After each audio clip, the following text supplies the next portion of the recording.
Njagala mbayigirize skills ezijjira ku business. You cannot talk about business day in, day out and capture the attention of people. Ate attention kakati abantu webakuwa attention ye business.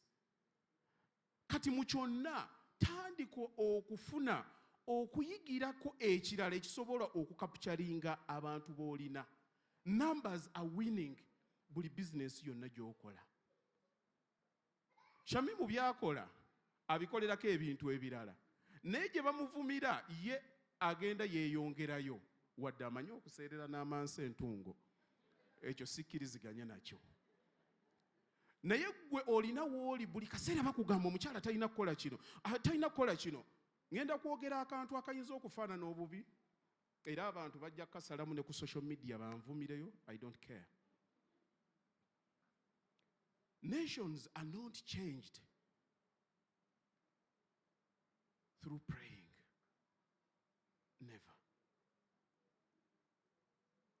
Omuddugavu ekitwonoonye kutandika nga tulaba ebintu naye ne tugaana okubitegeera mu butuufu bw'obitegeera. We either misunderstand oba ne tuba nga tulina ebitulemye ne tubyekwasa. Omukyala eddiini erina byekukugira bingi.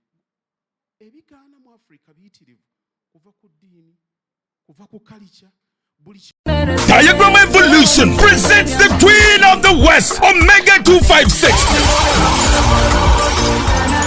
Lugaga Cricket Oval on the 19th of September 2025 in the Omega 256 live in concert.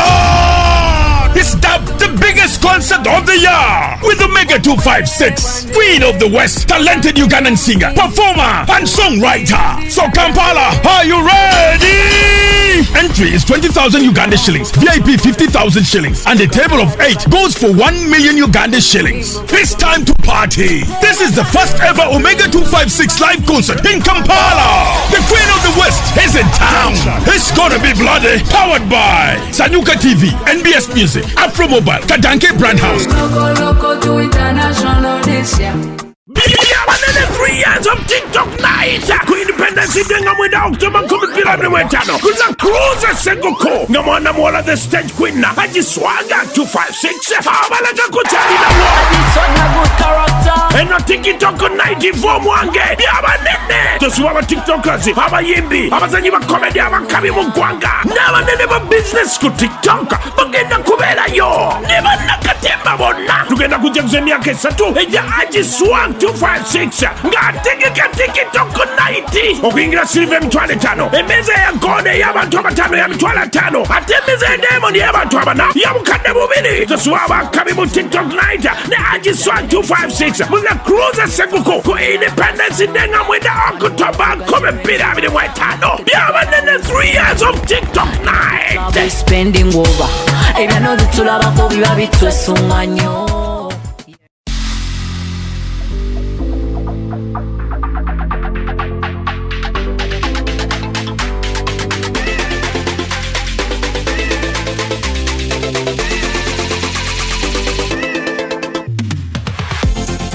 The short and big shot. Omumwa gonfukidde omumwa zubeera. Kando night ogimanyi. Bagita kando night gwokutte gwobba. Bawa wa sugar teyamweganye ku live. Vamo gyekiri. Vamo. Bendera ddala. Omusajja ate nga anaakuswaza ajja kwana black sugar. Abasajja munyiganga tebabati. N'oyingira n'atakubuuza. Ekibonyaabonya ababooda abasinga. Financial literacy. Oli abeera n'etaano ate nagenda n'akwanamu. Agala mutabani wange wakati w'emyaka alina okubanga ekyalo akikuttemu ekitundutundu. Anayakola kimpanya n'alagako nno panda nti si wa muzannyo. Ate kye nayagala ku ttiimu ya Mama Fina. Sente eziwaayo. Naye tebasaba njawulo. The short and big show. Abantu bajaagalira ddala. We always love you.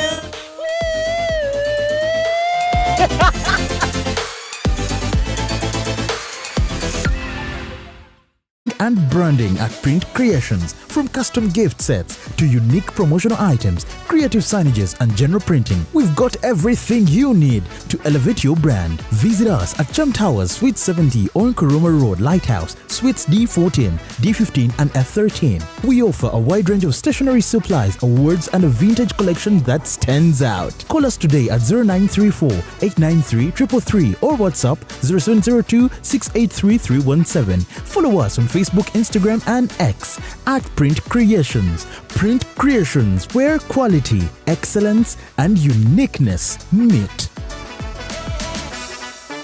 Meet our passionate creator, ready to bring ideas to life at Truth Design Academy.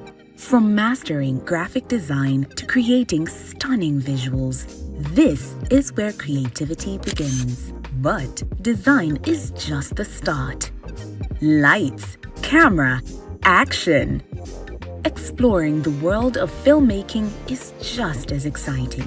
With hands-on experience, every challenge turns into a learning opportunity and success is just a step away. At Truth Design Academy, we offer courses in graphic design, film production, digital marketing, website design, 3D animation, and photography, including drone technology. Your creative journey starts here. Enroll today and turn your passion into a profession.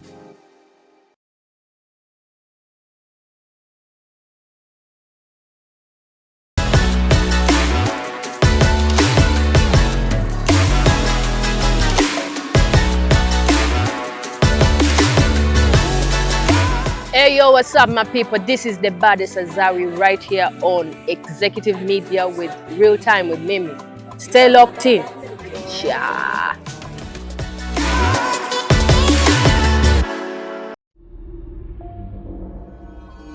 Executive Media. Focus, innovate, succeed.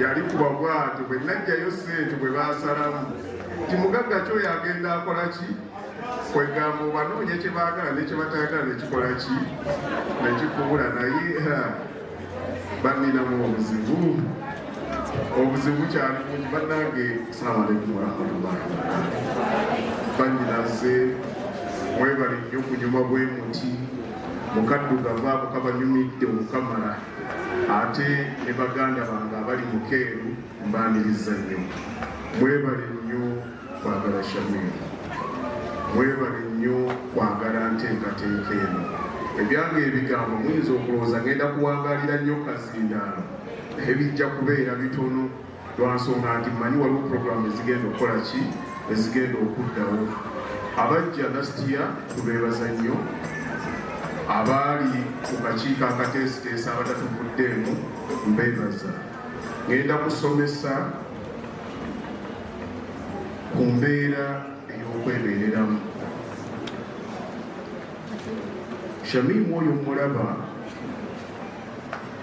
yajja last year n'ateekawo ekintu kino naye nze nina ekyange nga Bakaluba ekikyagaanye okukwatagana n'abantu baganda bange naye sifaayo lwansonga nti buli muntu bw'obanga olina engeri gy'otegeeramu ebintu nga society si bw'erina okubitegeera balina okukuba musajja nalaba Galilewo Gale yayogera mu myaka gye n'agamba nti ensi yeetoloola oyo baamuttirawo naye kyazuulwa oluvannyuma nti yayogera kyali kituufu naye olw'ensonga nti yakyogerera mu budde bwe kitaalina kubeera bwe yakyogeramu bamulaba ng'omuki ng'omulalu Shamimu ne banno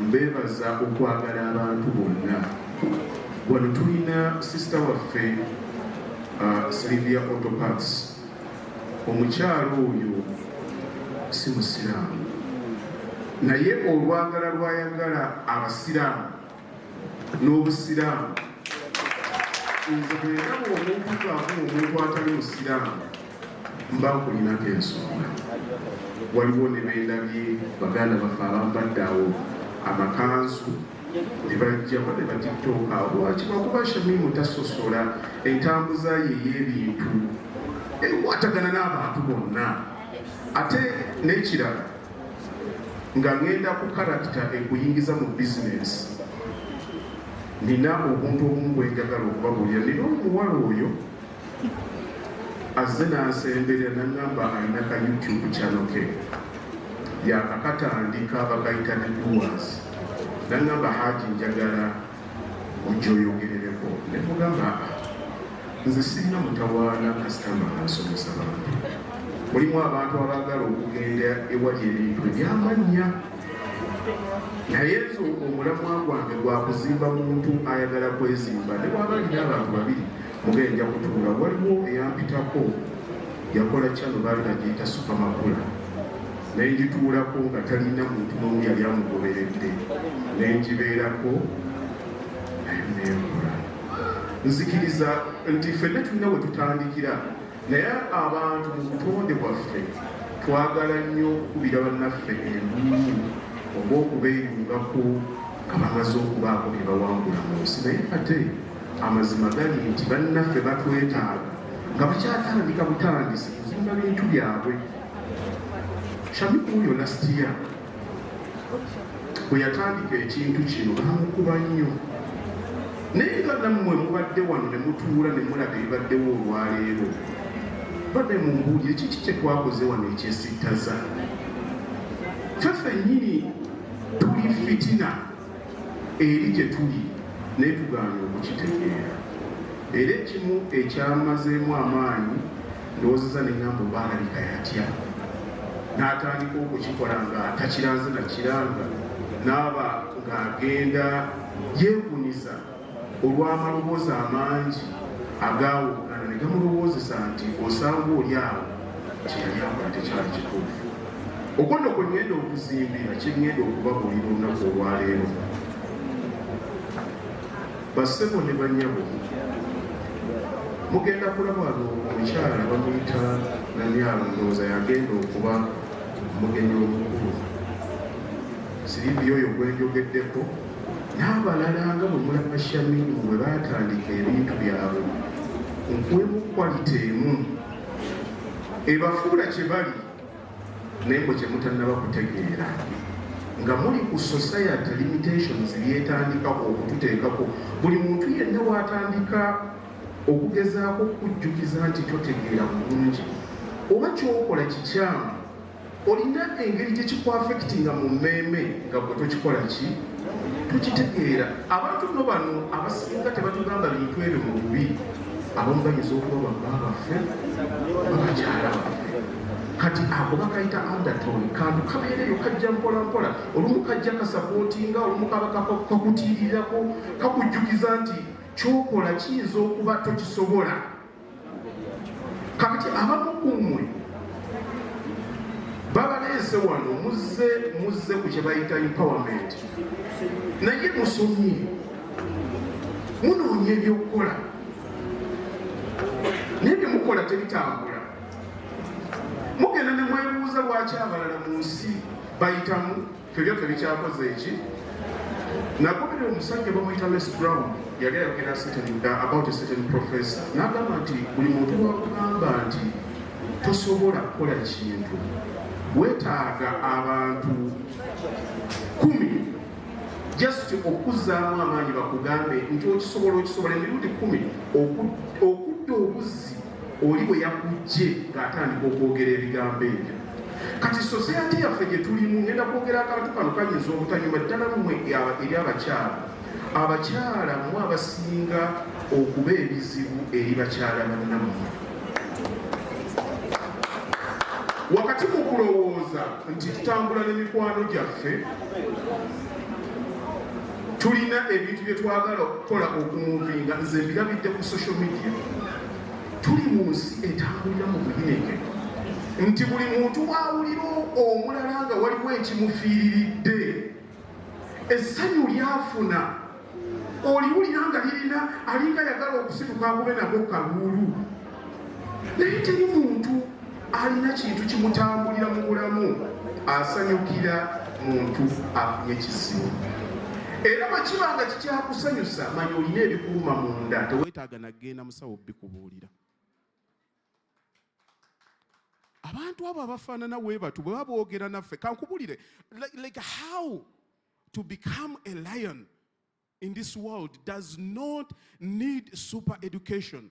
It does not need talent. It needs dedication. Mulina abantu bakyababuulira engeri gye mulina okulivinga obulamu bwammwe based on society. Abakyala balina kukola bwe bati. Abakyala kati ako ka undertone akali wansi katukuba mpola mpola ne twagala nnyo okufiitinga in. Naye nasomesa abantu ne mbagamba nti wakati w'omuntu okwagala okubeera extraordinary, you cannot afford to be ordinary. Abantu abasinga batulemesezza okukola bizinesi zange nze naawe lwa nsonga nti eva batujjukiza society yaffe byeyagala era ebiri permissive, which is total nonsense. Abantu abamu bali mu maalo bali mu butategeera ki ekigenda mu maaso, balowooza nti abantu be boogera nabo bakyali mu mulembe ogw'edda. Empisa abamu gye bayisa bakyala baabwe oba kale society kankitwalire mu geno, abantu bagezaako okutukuumira mu bintu ebyayita, tweyisenga ebyayita, naye ng'ate tunoonya results ez'olwaleero. Nze nina abajjega abammanyiira ababeera okwo ku social media ne bawoggana bwe bati, njagala muwulirize. Nze kana obwange mbwogera nsaba abasalamu basalemu, abavuma bavume, ebyo nabimanyiira. Bagamba nti Hajji Bakaluba ye mugagga yekka gwe twakasooka okulaba ku social media. Ayogera naye abagagga tebakola ki? Abagagga abamu be mumanyi babbi. Balina okukuuma ebyabwe bye bakoze eki? That is one factor. Ekirala, mu buyigirize abantu abaasooka abaasoma ne bafuna diguri zaabwe mu gy'ekyenda baayitanga mu katabo ke bayita the Nile English course bwe baali basoma oluzungu olutandikirwako ne bagenda mu maaso. Naye olwaleero bwe tuddayo ku syllabus ebintu ebyo byonna byakola ki? Kati mulimu abantu who are very well equipped to deal with the future of yesterday. Kati bakiteeka mu ffe baagala tweyisenga abakadde bwe baakola ki? Njagala mutambule nange nga buli omu bwe yeekuba akafaananyi ke, bwe kiki kye bakugaana okukola ky'owulira ddala mu mmeeme eyo nti kisobola okuba nga kikkolera, naye because you want to fit in. Mu bantu abatakuliisa, abatakunywesa, nze kambabuulire, ekikwata ku bulamu bwange kuliisa mukyala wange waka, bakyala n'abaana bange. To be well, the opinion of others does not matter. Kubanga mmanyi kye bikola ku kunafuya omuntu. Ono Shamimu bwe yali atandika bino yava mu kuzanyiriza bifaanana biti. Olwaleero bw'aba akwanye mmwe ne mubanga musobola okusembera wano, don't you think that is a landmark? Naye bameka bamutwala nti musiru. Era abamutunuulira buli kyaba akola bamujjukiza buli lunaku nti si yagwanidde okuba nga akikola. Baki abagwanidde okuba nga bakikola? Baki? Bwe bati abantu bwe batujjukiza mu ngeri y'akamanyiiro nga naye tuli bagezi okusinga. Mwe kambabuulire, ntunuulidde omwami ono ng'awaana Agibakaluba nzaani nina ki? Miskini.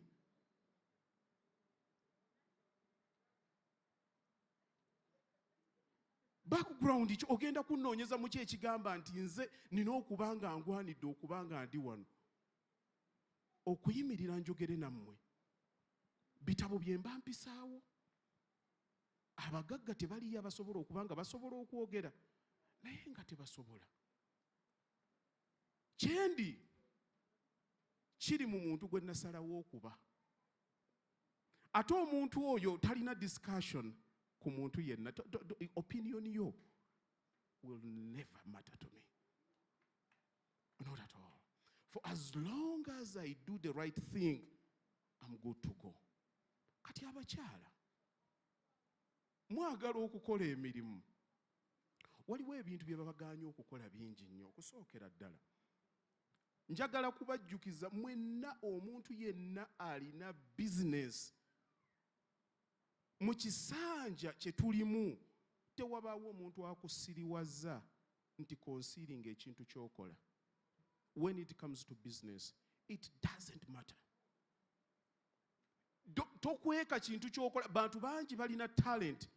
Ne talent teri agimanyi. Buli omu alwanira airplay. Abasajja mwenna muwano musobola okugenda ku Google, genda onoonye Elon Musk. Noonya abasajja abasinga okuba abagagga. Weebuuze baakakola interviews mmeka omwaka guno. Ask yourselves, lwaki bakikola? Kakati abantu abali mu bulamu obukadde, ayagala ojje weeyisenga mulwana.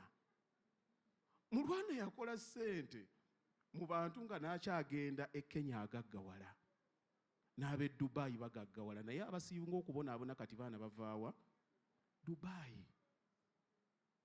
How can we update our thinking? Mu society erimu abantu abaasoma naye nga tebalina njawulo wakati wa kusoma na butegeevu. Nze abantu bensinga okumma emirimu baba baasoma naye kye balaakinga, it is interpersonal skills. Tamanyi bwe boogera n'abantu, tamanyi na kiki mulondesa. Nali nsomesa ku musomo gwange ogwali ku Serena ne mbuuza abantu ebintu bino wammanga. Ne mbagamba senga mubadde mu company, supervisor wammwe naafa oba ne bamugoba. Ne babagamba mujje mwerondemu mu mmwe ani gwe mwagala okuba supervisor. Ne mbagamba waliwo ebintu bibiri. Ekimu bakiyita skill, ekimu bakiyita attitude. Biki bye tugenda okulonda? Tusobola okukayitamu katono nammwe nga munyambako, oba wali alina akazindala ongezaako okwanguyiriza kuba eddakiika zange ziweddeko nina embaga gye ndaga. Ne mbagamba tutunuulire ebintu bino wammanga.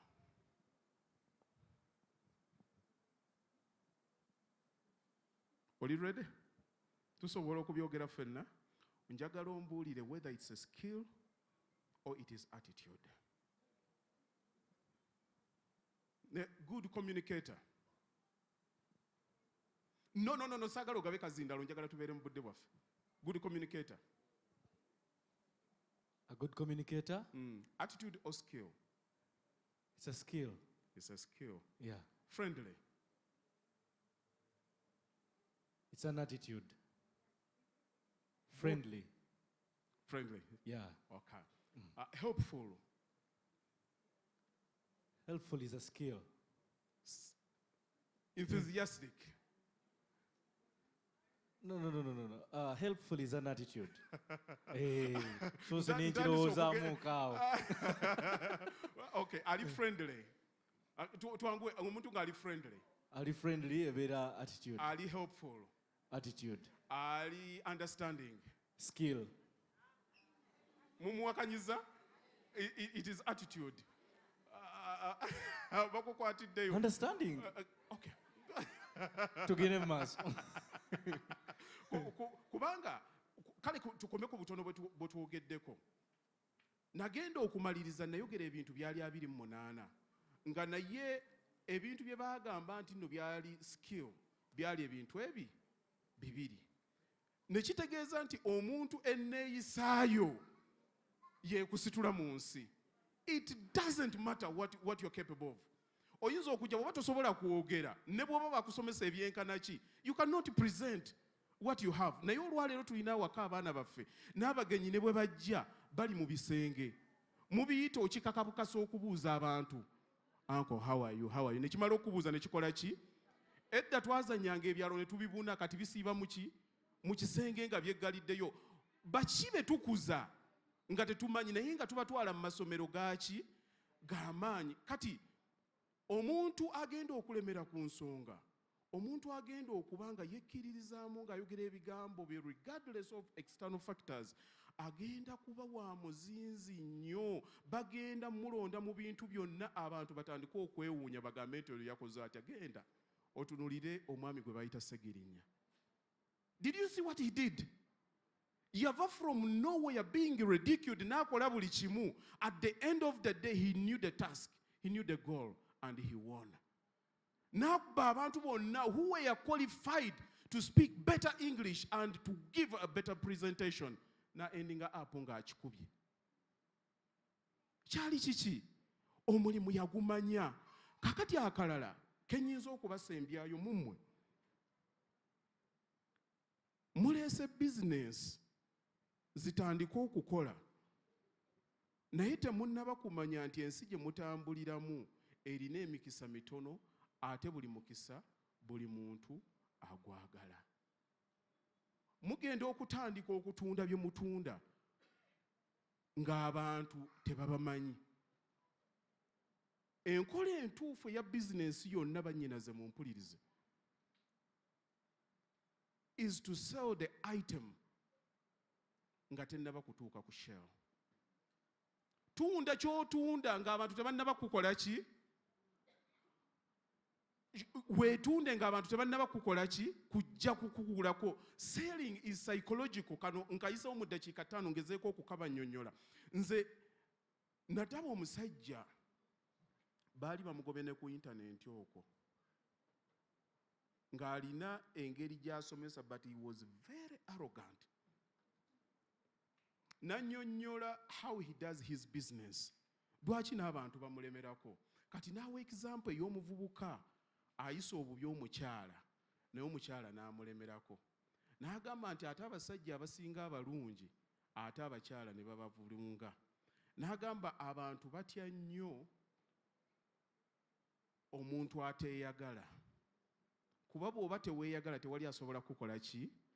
Asobola kwagala. Society kyesooka otujjamu. Buli kyokola, buli omu akukuba ayagala okulaga nti tokola ki? But the arrogance you have to show up to fight arrogance is on another level. Omuntu akuyimirira mu maaso n'ayogera byonna by'ayogera n'omuddamu, confidence they will take it for arrogance. But you have to do that. Kati ky'olina okukola ng'ogenda okukola, njagala omanye nti already is in the market, but you are coming out and you want to stand out. To stand out, you have to be extraordinary. To be extraordinary, you have to be an expert. Kiki ky'okola era ensi esobola etya okumanya ky'okola nga buli lwe bakyogerako bamanya nti nno oyo y'oyo. Nti we tunayogera ku construction mu Uganda era erinnya Bakaluba lijja kuyita waakiri mu kamooli ligweyo. Naye abange njagala mbayigirize skills ezijjira ku business. You cannot talk about business day in, day out and capture the attention of people. Ate attention ni kaakati abantu we bakuwa attention ye business. Kati mu kyonna tandika okufuna okuyigirako ekirala ekisobola okukapturinga abantu b'olina. Numbers are winning buli business yonna gy'okola. Shami mu byakola abikolerako ebintu ebirala naye gye bamuvumira ye agenda yeeyongerayo wadde amanyi okuseerera n'amansi entungo. Ekyo sikkiriziganya nakyo. Naye gwe olina wooli buli kaseera bakugamba omukyala talina kukola kino, talina kukola kino. Ngenda kwogera akantu akayinza okufaanana obubi era abantu bajja kukasalamu ne ku social media banvumireyo. I don't care. Nations are not changed through praying. Never.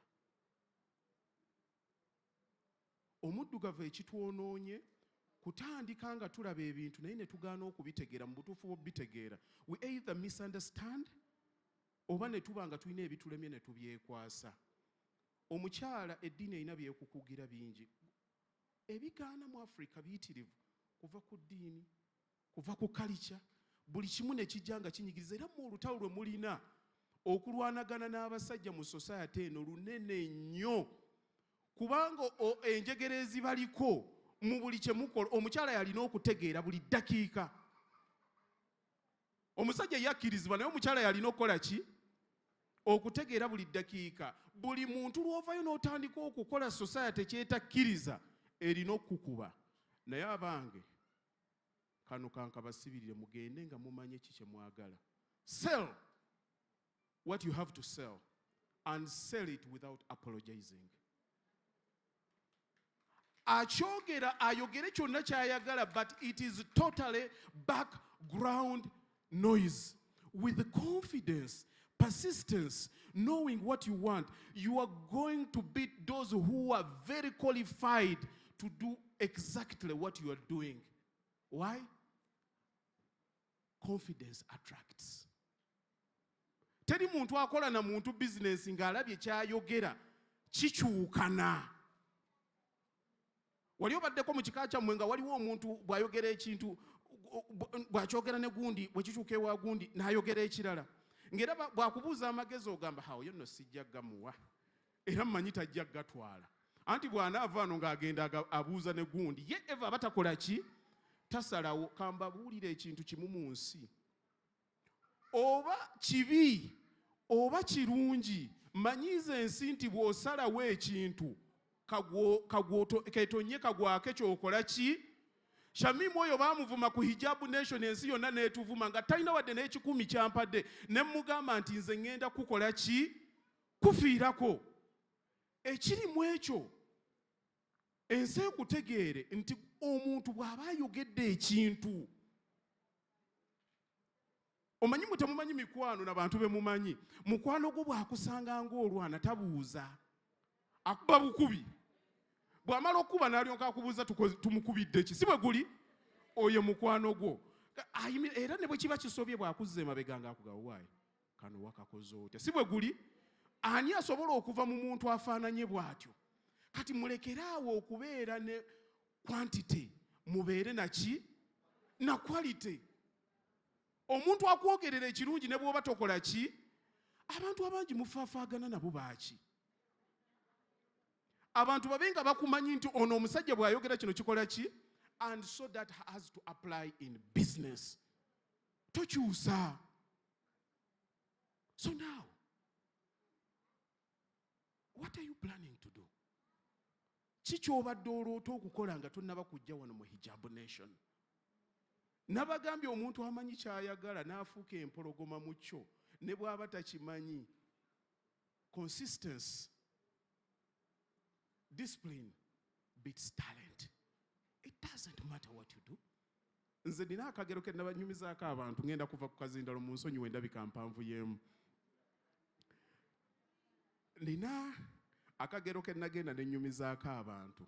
Munansonyi kano bwe nkamaliriza nga nva ku muzindaalo. Yali 2023. Kati kano ke mbasomesa njagala kugezaako kuba drivinga nti muve mu bantu betukoppa bye bakola nga tetumanyi nti tubikoppa subconsciously, tetubitegeera, wabula tukola bakadde baffe bye baakola. Kabe maama kabe taata ayinza okuba nga mukyamu, ayinza okuba nga alina results, naye tubasigale nga tubarespectinga. Nze kitange bw'avaayo olwaleero n'ambuulira ebya bizinensi, singa abadde mulamu n'ali mugaye taata weebale nnyo, n'enkyuka n'engenda n'enkola kye nnina okukola. Nga simuwakanyizza ekyo kitiibwa, naye kutegeera kikikola ki? Njagala nnyo okwegomba abantu abakoze ebintu bye njagala. Tukwatagana mu kino. Mu kyo noonya nnyo abantu be bayita ba mentors. Nti bwe ntuuka mu tayimu y'obuyinike oba okubasamoninga nga nina ekiganye mbayita ne mbagamba mujje mu nnyambe mu bwongo bwange. Now I want to believe someone who has gained in life what I want. Nava wano in 2023 ne bantwala e Boston. Bwe natuuka e Boston baali bakoze omusomo baali baguyita real estate kickstarters. Kati bantwala last minute. Naye we bagamba nti Hajji Bakaluba agenda kujja kwogera, abantu ne batandika okugula tickets abaali mu America. Nange ne ngenda nga mmanyi mbadde nsomesa abantu. It's not a big deal. Toyina ky'omanyi. Ne bantwala mu hotel yali Waltham, kafo bakayita Waltham. Natuuka Lwakuna. Event yali ya ku Saturday. Abantu ne bajja ku Friday ne Saturday ne bakeera, naye abaali bantute ne baŋŋaata ova mu hotel sigalayo waggulu. Now, event mu kutandika ne neebuuza abasajja bano lwaki baŋŋambye siva mu hotel waggulu kukka wansi. Ekyo ne nsooka n'ekireka. Ne bampa lisiti y'abantu abaali bagenda okwogera. Mu bo ndowooza twalimu abaddugavu babiri. nga mulimu ne meya wa Boston omukyala. Webangamba nti tova waggulu nali ne bayibrake ne bangamba nti Brian agambye Hajji Bakaluba is now the keynote speaker.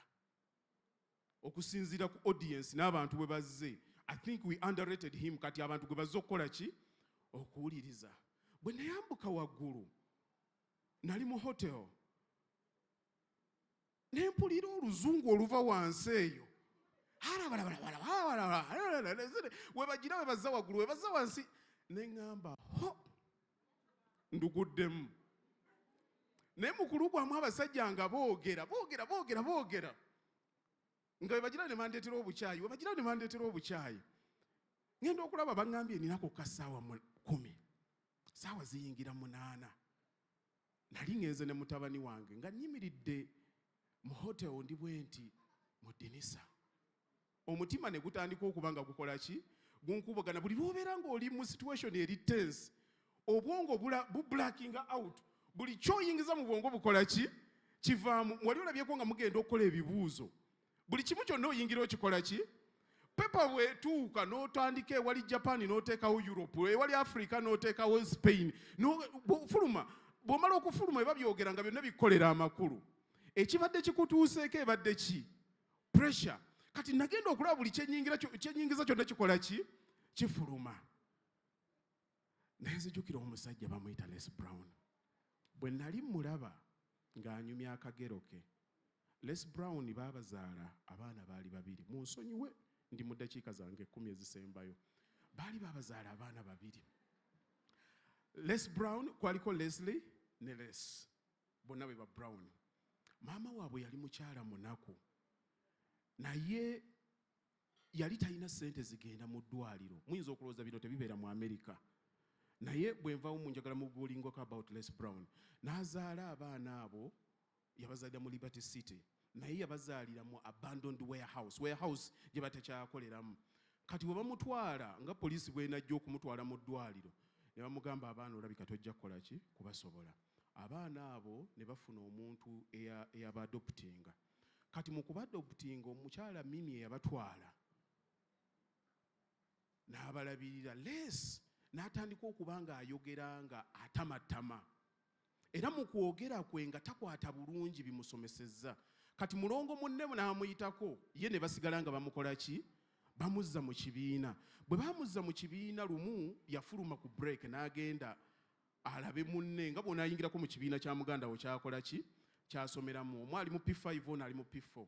Kati omusomesa we yayingirira ono mu kutya okufuluma n'atuula.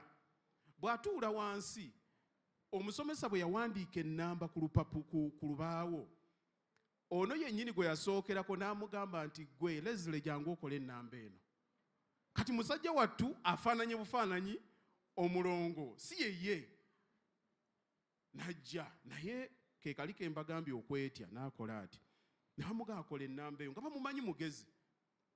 N'agamba sisobola kugikola.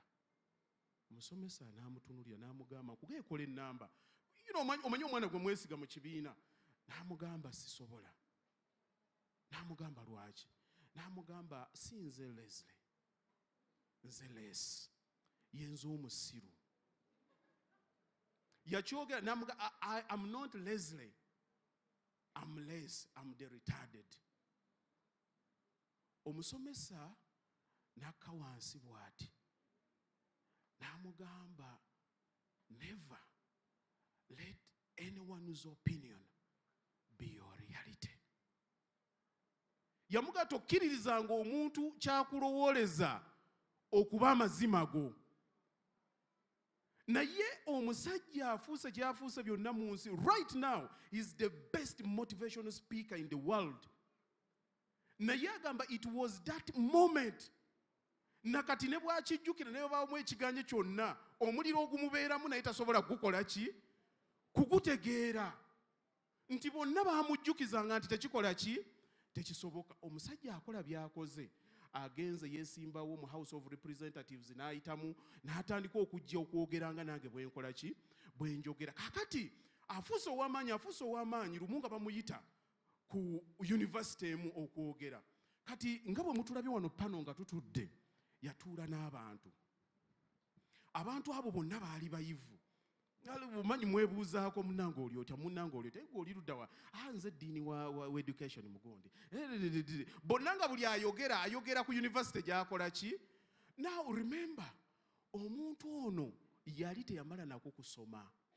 N'atunuulira abasajja be yayimiriddemu. Omanyi ekyamuddako? Olubuto ne lukola ki? Ne lwenyoola. Bwe lwenyoola n'adduka mu emmanju. Naye yabeerangayo bw'abanga afuluma olubuto ne lukola ki? Ensi bwetyo bwe tugipanga. Naye ebibeera behind the scenes, people will never know and people will never understand. Olumu mulaba abantu nga bakoze balina ebintu, but you will never understand what goes on behind the scenes. The pain they endure, the ridicule gye bayitamu eri abantu, you'll never, but only people see success. And that is it. Yafuluma. N'atandika okupesinga around. Nga tamanyi ki kigenda kuddako. Ng'atidde. Naye n'ajjukira n'agamba omusomesa wange yaŋŋamba nti opinion y'omulala oba nasoma oba saasoma, it has got nothing to do with me right now. When I'm not here because I was just lucky. I was hand-picked based on merit. Banzijeewo ne bandeeta wano lwakuba nkoze eki? Ngwanidde. Lwaki nze nyimiridde wano njogera lwaki si mmwe? He remembered. Agamba les nina abaana ab'okuliisa. Nina omukyala. Nina mortgage. Why would anyone's opinion matter to me?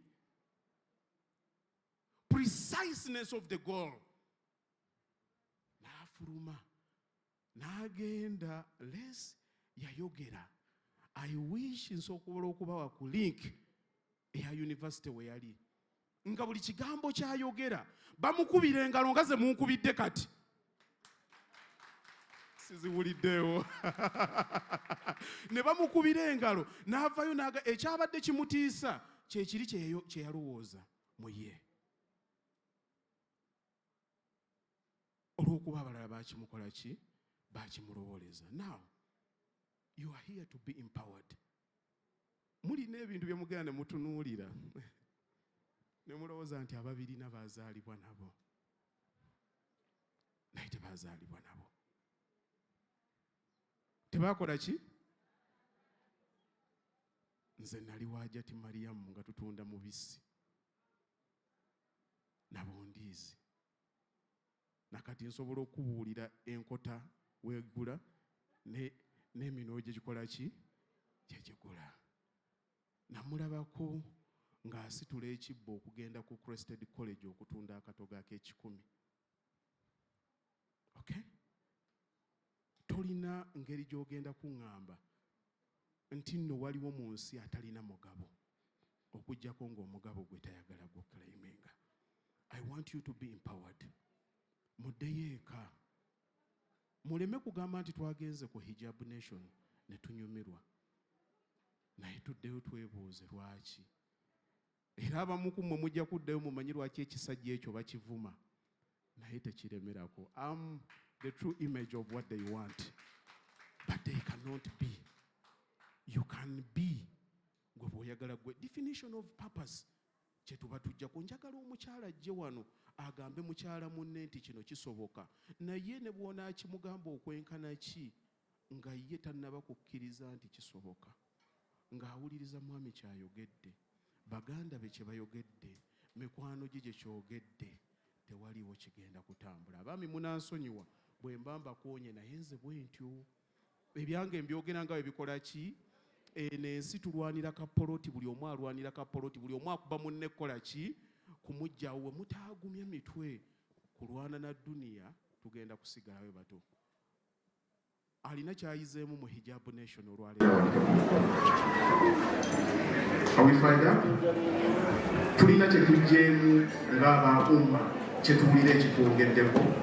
Tetulina muntu yenna gwe tugezaako wano okukakkanya. But hey, we want to tell the Muslim fraternity nti buli muntu yenna alina share abasiraamu alina sheya mu kubuulirira okuzimba okutwaliza awamu ekintu kyaffe nga buli omu ategeera munne etegeera yeweekola ki ate tugezeeko nnyo okukoppa ensi bwetambula kuba ensi ekola ki nagenda emaka 2003 okukwata n'essimu ng'orekoodinga bagikujjako kujja leero iphone zijjudde mukaaga nabbi teyakomyewo nakyogera obwongo bwaffe tusigale nga tubukola ki assalamu alaikum Waalaikum salaam wa rahmatullahi wa barakatuhu. Tumukubireko mu ngalo ez'amaanyi bassebo ne bannyabo. Ekyamazima kiri nti ebintu biringa bisatu ebikyasinze okutusibira mu bifo nga tetukulaakulana, omuntu osobola oziyita invisible handcuffs.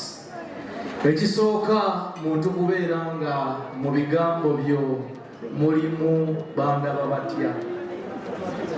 Ekyokubiri nga mulimu ndi mwana wa gundi sisobola kukola kino.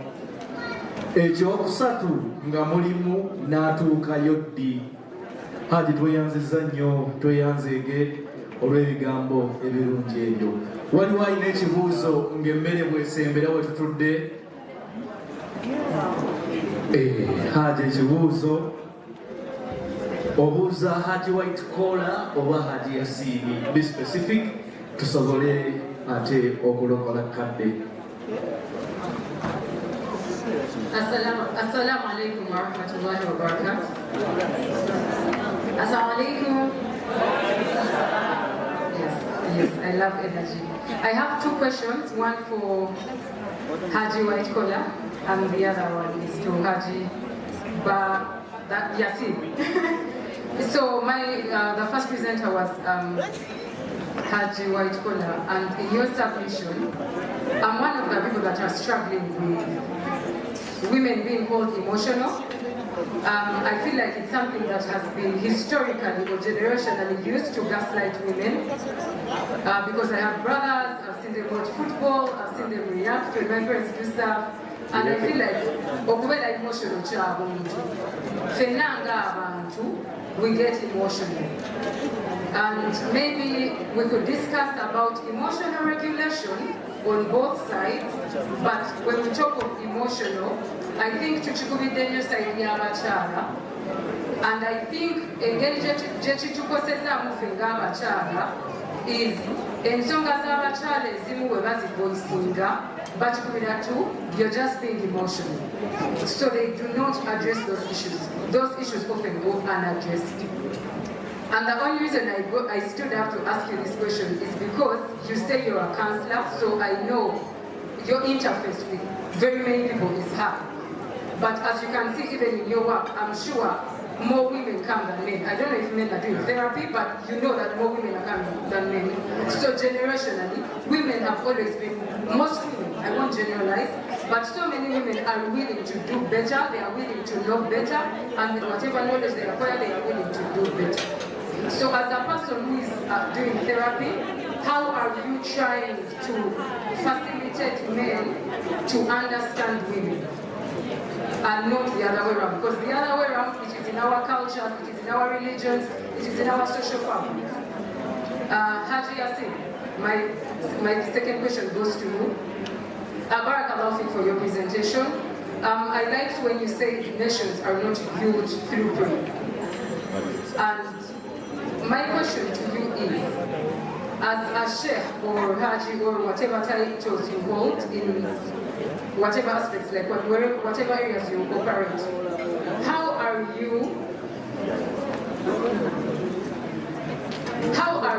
weaving the mindset you have in the Ummah, like in a result-oriented way?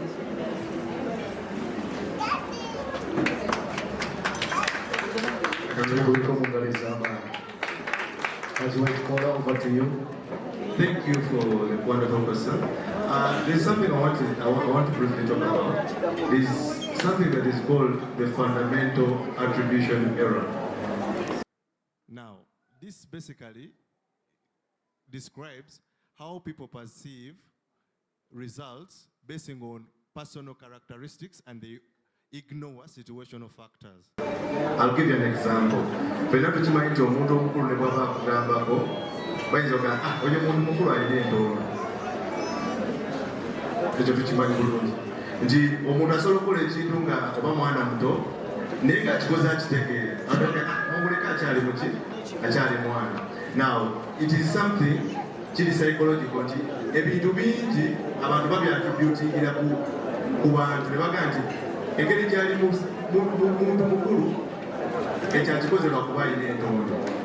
So kino ekintu nakyo bwe kiri ekya emotions nti so many women abantu babateekako eyo errand babateekako eyo attribution nti women are emotional. So tetukyogera lwakuba nti twagala kuba nafuya but genetics zamba bwe ziri. However nyo ekintu kyenabadde njagala okwogerako ndowooza nakikonyeko katono because of mulama gwolwalero. Women need to understand abakyala mulina amaanyi mangi kankiddemu mulina amaanyi mangi. However, we need to understand how do we tap into our strength. Ngenda bawe ekyokulabirako ebiseera bingi tugenda ne tubeerawo ne twenafuya. Omuntu akwita emotion lwa nsonga nti bw'aleeta ebintu ebyokunnyonnyola oyinza okwagala obutabitegeera because you're crowded by your emotions. But abasajja ffe tetugezaako okukola ebiseera ebisinga olina akantu kayogedde ne kansansonga nti abasajja batono abajja mu therapy because abasajja abangi balowooza balina okutegeera okwenkomeredde ate abasajja baswala. Omusajja tasobola kujja kugamba kansila nti omanyi ewange ebyatabuka basiga ekifaananyi wano nti ewe birungi asobola n'okubangawo abantu amala amagezi naye ngaewe kiriki ngaewe si birungi. But what do we do? Kyeki kyenayogedde nti when you understand your man kano nyinga ababbira ebigezo naye bwe kiri learn to manipulate. Simanyi nga bakiyita mu Luganda but learn to manipulate. Tereza omuzannyo gwe mu mbeera nti omuntu ono omanyi amapeesa ag'okunyiga osekera. I'll give you an example. Waliwo omukyala asobola okubeera nga ayagala kusaba ssente n'agenda ku makya n'akwata emitwalo gye10 n'agenda n'akolera nazaala we shopping. Kati ono aba ali ku mulimu akasimu kajja bamugamba nti ajja kyabikoze azze wano n'aleeta kino abadde azze kumbuuzaako. Now kitegeeza mu maaso g'omwami wo oguze okuganja mulimu ebintu byebatagenda kukuyigiriza. Sometimes abasajja tuli adamant ku bintu naye bw'oteekawo embeera omuntu n'alaba ng'oli mugonvu n'alaba ng'okola ebyomusuubiramu kyangu nnyo okulowooza nti toli emotion because esinga okubeera ekibi nti abakyala mubeera emotion ate kibakuba nnyo kimulaga nnyo ki obunafu. So okuddamu omukyala abadabuza nti n'abasajja tugenda nnyo bagamba okutegeera. That's why we talk about how delicate women are.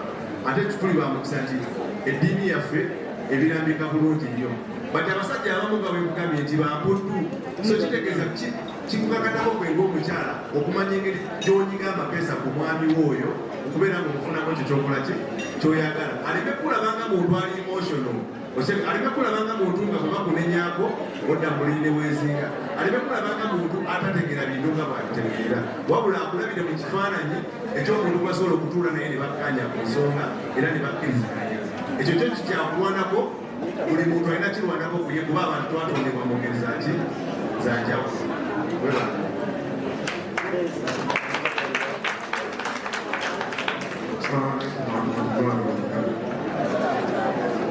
Kansuubire ekibuuzo kye bambuuzizza kyagenda okuddamu. Yagambye nti nina akantu ke nayogedde negamba nti amawanga tegaakulaakulana lwakuba nti gasaba busala. Nagamba era bwe mba nkitegedde mu mbeera bwekyo kikyenkoze okuba nti mbuulira abantu. Bannange nina ekintu kyenjagala mbabuulira era nkyogeddeko mu submission yange wano nti buli muntu waleeta endowooza etali mu society alina okukubwa kubanga ebintu by'abayogera tebibeera bya mu budde obwo. Tebibeera bya mu budde obwo. Waliwo we nayogerako akantu ku TikTok okwo naye paka nali e London naye e London bwe baayaziinanga ku makya because it's a non-Muslim country nga bannayimba bakomplaininga nti babawoganira kati kanso kye yakola neekwata neetuuza abamanyi abakulira obusiraamu ne bagamba kiki kino kyemukola ku makya mu buntu bulamu nga bwomanyi society eziri civil ne babanyonyola ne babagamba nti kyetukola it is a ritual tukikola ne tukowola bannaffe ne tujja ne tukola ki ne tusaala kati bo kye bagamba ne babagamba nti tukitegedde kasita mutubuulidde ensonga lwaki mukikola now as a government tugenda kudevelopinga app bagiyita Muslim Pro kati Muslim Pro bwe essaawa bwe ziweereza subuhi ng'ekuba alamu ogiteekamu kwegulira ng'eyaziina kakati kuba eservinga purpose as to why okwaziina kuli kukola ki kuba babuuza lwaki mukikola now bwe mutuuka mu muzikiti nga mutudde ne mwaziina as a ritual era n'ogamba omuntu perform the ikama like kimeswala tukole ki tusaale kati abantu abo nga baga tetusobola kuba stoppinga naye ffenna tulina okutambulira awamu nga buli omu takola ki takosa munne era abantu abo ffe twatukanga ku Heathrow Gatwick airport nga batuteekerawo emizikiti ne tukola ki ne tusaala the moment I mentioned that abantu ne babuuka bakaluba mukafiiri akwata atakukwazina nali nyinyonyola bunyonyozi like how society we can try okubanga tubeera ne bannaffe nga tetwevuma because religion is just a belief omulala bw'aba takkiriza kyotakkiriza they cannot be enemies era tetusosola mikwano gyaffe lwakuba tebakkiriza kyetukola ki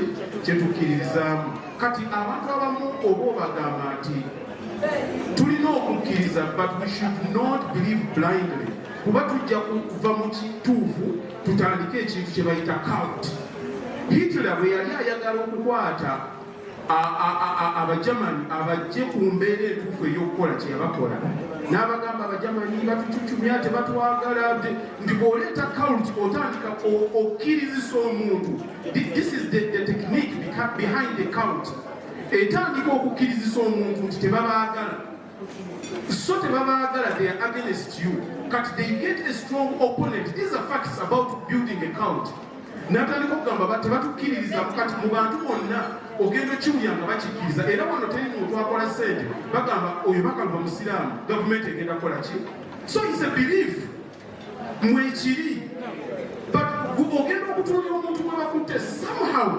abaako ne ka connection abaako ekintu kyeyakola ki but the fear is within us kati bwe kyatandika abo ne batandika okuba nga bakikola now omusajja omu yakibuuza n'agamba Africa we are the most prayerful continent fe abasinga okusaba abaana basula mu kyaki abakola bye bakoze babikola but how come that we are the poorest so you pray and wake up and do the job kati kyoba ogamba omuntu naye omuntu bw'omusanga nga ali so brainwash aba akugamba no I'll sit here and it will happen it will never happen right now abantu abasaba ennyo mu nsi abali mu buyinike they are Palestinians naye lwaki be babonaabona if they want to get out of that erina kuba muntu gwe kati aweereza ngamba nti okutta ekikompolo ogenze kola ki that is how you're going to solve it kati abantu abamu bagana okutwala obuvunaanyizibwa ne bafuna kye beeteekamu emabega kati muffe kyenjagala nkugambe nze ekyasobola okukola is to teach nfuna mumu ababiri abantegedde is as simple as that the moment you push any nation can be developed by people who ask why buli omuntu yenna akuza lwaki kitegeeza nti yeteeka mu mbeera evumbu kuba atandisa okukkiriza nti kino tekirina kubeera bwe kiti lwaki kiri bwe kiti abantu nakutuuka kati tebamanyi lwaki mukamwana bamugaananga okuyita mu lujja bakitwalanga bwe kyali tebabuuza naye obwongo obukulaakulana bubuuza bw'otandika curiosity yetandika okuleetera okuvumbula kati ffe tetubuuza bw'obuuza omuntu olabye omukunga olabye abakulembeze mukama lwaki bakwagala kukiipingirira but don't forget abantu abamu bakozesa ebintu for their own personal benefits abantu abamu bawagiranga wano Bin Laden bwe yalwananga n'Amerika but they forgot about the history Bin Laden was a warlord being used by the Americans to fight the Soviet bwe yalaba nga kimulemeredde n'ayingira mu busiraamu n'atandika okurecruitinga abantu that we lack information kati bw'olaba muntu naye nga yali masinali mu kutta abantu naye wano bamukozesa brainwash wano mutunulya olutalo lwa Palestine ne Isirayiri osanga omwana wano omukatuliki ng'agamba abaana ba Isirayiri babakumi tamanyi naki kye bavuddeko okulwana lwaki makuba yasoma bayibuli era mwatakyatamu oba abaana abato bafa abenkanaki takyusa kirowoozo no forgetting nti bayogerako olwaleero batenenyabo si be bali mu bayibuli ebintu byakyuka dda era n'omusiraamu ojja musanga nga wagira Hamas without knowing the background kati obwongo bw'abantu balina kubuuza why and every time we ask people to ask why abo bagamba nti aliononefu that's the reason ansubire question ngize munasonyiwa bwe mba nzikuse obudde bunzibuseko saamala okuwona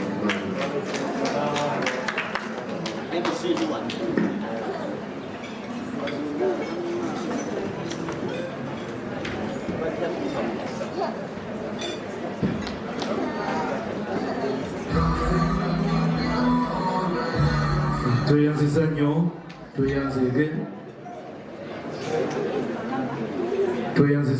tweyanzege eriyo omuntu alina ekibuuzo nga kigenda wa Alhaji Abdul White Collar. Hajji ogenda kunyambako okozesa akazindaalo ako. Thank you so much.